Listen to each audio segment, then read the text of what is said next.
efisien, dan ini juga bukan hanya akan melelahkan bagi kuasa hukum gitu ya, tetapi juga ini sangat tidak efisien dan sangat tidak murah dan sangat merugikan sebetulnya bagi hakim, bagi jaksa penuntut umum, bahkan bagi Luhut sendiri sebagai pelapor begitu, karena dia juga berarti harus memberikan kesaksian 2 kali itu, sedangkan apa yang disangkakan, pasal-pasalnya, apa yang dia sampaikan terkait sakit hatinya dia dan lain sebagainya, itu semua sama gitu. Jadi kalau misalkan memang harus maunya efisien dan sebenarnya mau lebih cepat seperti yang tadi Pak Hakim bilang, nah itu semestinya dilakukan bersama saja di dalam satu berkas perkara gitu, dan dilakukan penggabungan, karena ini akan sangat merugikan tidak hanya bagi kami sebagai terdakwa, tapi juga pihak-pihak yang terlibat dan juga orang-orang yang bertanggung jawab di dalam kesaksian ataupun mengadili di dalam. Terkait alasan dari JPU sendiri untuk memisah sidang antara Mbak dan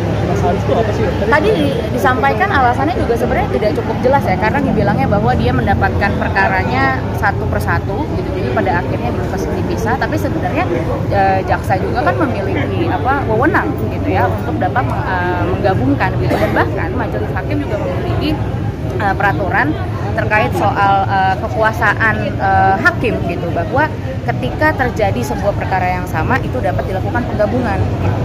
Nah, tapi itu tidak diupayakan tadi dan bahkan dilepaskan begitu saja. Pak, jadi kalau dilihat dari dakwaan tidak ada yang menyinggung isi dari bukti-bukti yang sudah diserahkan kata Mas Julius. Itu gimana? Gimana maksudnya?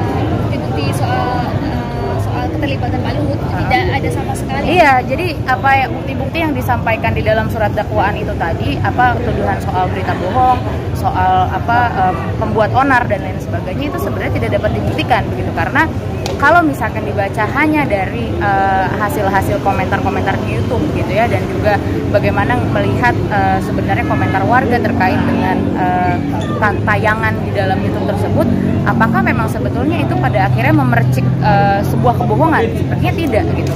Dan kenapa tidak dibuktikan melalui riset kembali gitu ya? Dan kenapa harus ada sebuah tuduhan bahwa melakukan perbuatan onar ketika sebenarnya tidak ada terjadi huru-hara apapun setelah riset itu juga ditayangkan gitu.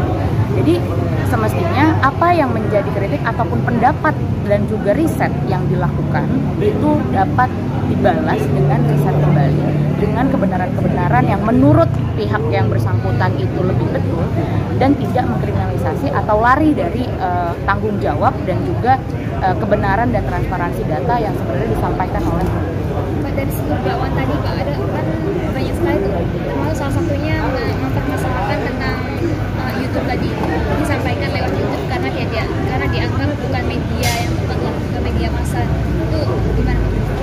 Ya sekarang kan semua orang juga zaman berkembang ya, YouTube juga menjadi salah satu kanal informasi yang sebetulnya itu dapat diperhitungkan, dan kita bebas di negara demokrasi mau menyampaikan pendapat di ruang manapun, di ruang digital apapun, di ruang-ruang publik yang itu bisa kita manfaatkan untuk dapat menyampaikan fakta ataupun menyampaikan hasil kajian dan menyampaikan terkait pendapat-pendapat atas bagaimana tuduhan-tuduhan ataupun dugaan-dugaan, dan juga bagaimana hasil-hasil temuan yang memang kita dapatkan dari hasil riset gitu. Dan itu kalau misalkan memang tidak disetujui, kenapa tidak dibalas dengan riset juga, atau misalkan ketika Haris mengundang Pak Luhut dan pengikutnya, kenapa nggak datang aja untuk menyampaikan bahwa dia keberatan dengan hasilnya dan dia punya data ABCD, itu bisa selesai. Kenapa harus melakukannya lewat pidana? Tadi juga disebut di dakwaan juga ada tertera bahwa apa yang disampaikan adalah dan tidak dilakukan konfirmasi terlebih dahulu.